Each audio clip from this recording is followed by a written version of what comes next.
Twinkle group of company के मालिक ओम प्रकाश गोयनका को सुप्रीम कोर्ट से बड़ी राहत मिली है। कोर्ट ने उनकी कंपनी में निवेश करने वाले इन्वेस्टर्स का पैसा 2 साल के भीतर वापस लौटाने का आदेश दिया है, लेकिन ट्राई ने इस मामले पर एतराज़ जताया है, जिसको लेकर ट्विंकल ग्रुप ऑफ कंपनी के मालिक काफ़ी परेशान दिखाई दे रहे हैं। उनका कहना है कि हम इन्वेस्टर्स का पैसा वापस लौटाना चाहते हैं, लेकिन इसके लिए हमें वक्त चाहिए। कोर्ट ने जो आदेश दिया है हमें वह मान्य है। हम अपने इन्वेस्टर्स से गुजारिश करना चाहते हैं कि अगर हमें 6 महीने का समय और मिल जाए तो हम इस दौरान इन्वेस्टर्स का पैसा लौटाने में पूरी कोशिश करेंगे। पेश है एक खास रिपोर्ट। प्रकाश गोयनका ट्विंकल कंपनी का चेयरमैन हूँ।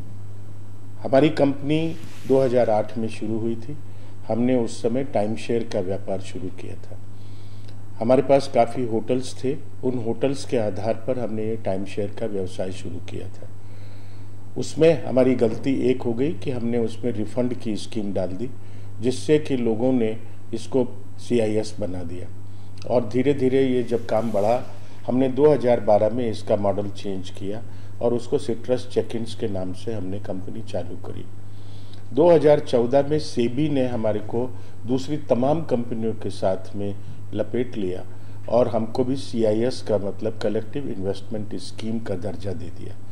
हमने उसका संघर्ष किया। पहले सेबी के साथ करस्पॉन्डेंस की, उसके बाद सैट में अपील की और सैट के अंदर हमको हमारे फेवर में ऑर्डर मिला दोनों कंपनियों में कि हम CIS नहीं है, लेकिन उसके खिलाफ सेबी सुप्रीम कोर्ट में गई और सुप्रीम कोर्ट से भी हमको ये फैसला मिला कि एक कंपनी में जो कि हम रॉयल ट्विंकल बंद कर चुके थे 2012 में, उसके अंदर कोई आक्षेप नहीं था।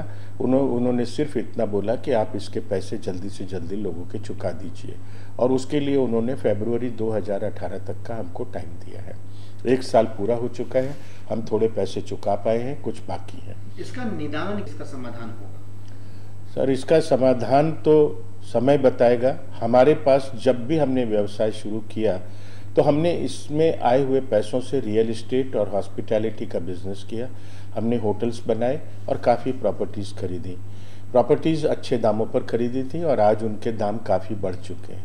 लेकिन पिछले 2-3 सालों से आपको मालूम है कि पूरे हिंदुस्तान में प्रॉपर्टी मार्केट एकदम डाउन है।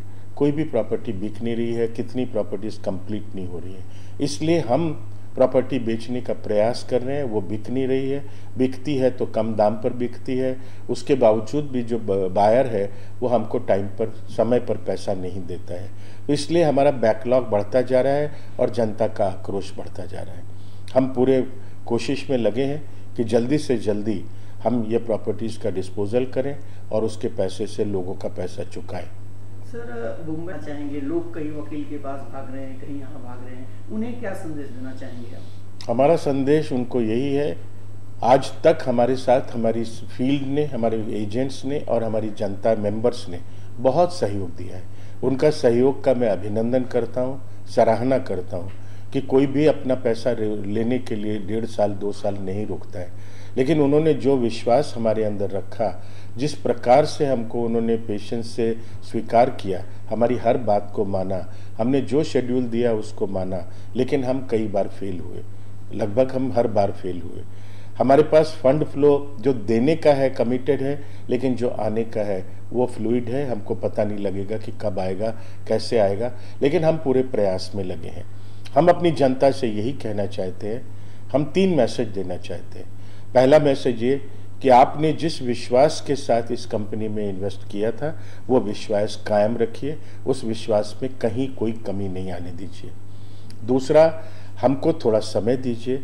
हम आज से 3 से 6 महीने का समय मांगते हैं। इस 6 महीने में हमको विश्वास है कि मोदी सरकार के आने के बाद में जो पॉलिसीज़ में रिफॉर्म्स आने वाले हैं उससे रियल एस्टेट का बाजार अवश्य सुधरेगा और जरा सा भी बाजार सुधरा, थोड़ी सी पॉलिसीज़ में रिफॉर्म आई तो हम अपनी प्रॉपर्टीज़ को अच्छे दामों पर बेच सकेंगे और उससे हम जनता का पूरा पैसा चुका सकेंगे। तीसरा, हमारे एजेंट्स जो भी हैं उन्होंने भी हमको बहुत सहयोग दिया है। हम मेंबर्स से, कस्टमर्स से और एजेंट से, तीनों से ये अपील करना चाहेंगे कि आप लोग थोड़ा संयम बरतो, थोड़ा सा धीरज रखो और हमारे ऊपर कृपा करो, जिससे कि हमको थोड़ा समय मिले और हम ये समय अच्छे काम में उपयोग में लगा करके अपनी प्रॉपर्टीज़ को जल्दी से जल्दी डिस्पोज ऑफ करके आपका पैसा आप तक पहुंचा सके। कंप्लेन नहीं है, आम पब्लिक का नहीं है, फिर सेबी को ऐसा क्यों इसमें खटकने लगा?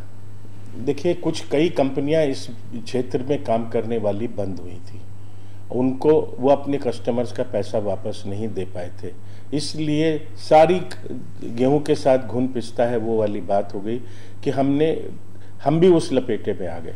लेकिन जब हमको मालूम है 91 कंपनीज को सेबी ने एक समय में नोटिस दिए थे, हमारी ही 2 कंपनियां हैं जो संघर्ष करी और दोनों कंपनियां जीत के आई।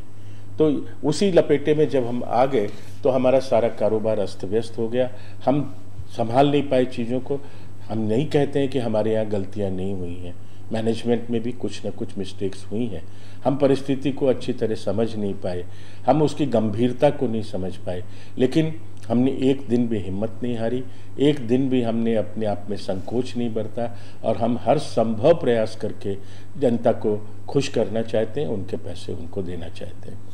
सर भाई साहब, मैं देखिए आज भी सुबह से शाम तक हर कस्टमर से, हर एजेंट से पर्सनली मिलता हूँ, हर ऑफिसेज में जाता हूँ, ग्रुप्स की मीटिंग करता हूँ, बाहर गांव से इतने लोग आते हैं, उनके साथ में मैं मिल कर के बात करता हूँ, उनको समझाता हूँ, आश्वासन देता हूँ। भागना अगर होता, मुझे कंपनी बंद करनी होती तो ना तो मैं सेबी में इसके खिलाफ लड़ता, ना मैं सुप्रीम कोर्ट तक जा कर के संघर्ष करता, और ना ही मैं आज सब लोगों से मिल करके रोज़ उनकी गालियाँ सुनता और उनके ताने सुनता। उनके आशीर्वाद जो हमको पहले मिलते थे आज वो कर्ज बन चुके हैं, श्राप मिलता है हमको। ये श्राप से हम कोई सुखी नहीं है। हम जनता का दुख समझते हैं, छोटे से छोटे तबके के लोगों ने हमारी कंपनी में निवेश किया है और वो आज इतना ज़्यादा परेशान है। किसी के घर में शादी है, किसी के कुछ मेडिकल का केस है, हॉस्पिटल का केस है, हम अगर उनका पैसा उनको टाइम पर नहीं दे पाते हैं तो हमको बहुत शर्मिंदगी होती है। हमारा हर संभव प्रयास है कि हम जल्दी से जल्दी इनके पैसे इनके घर तक पहुंचा सकें।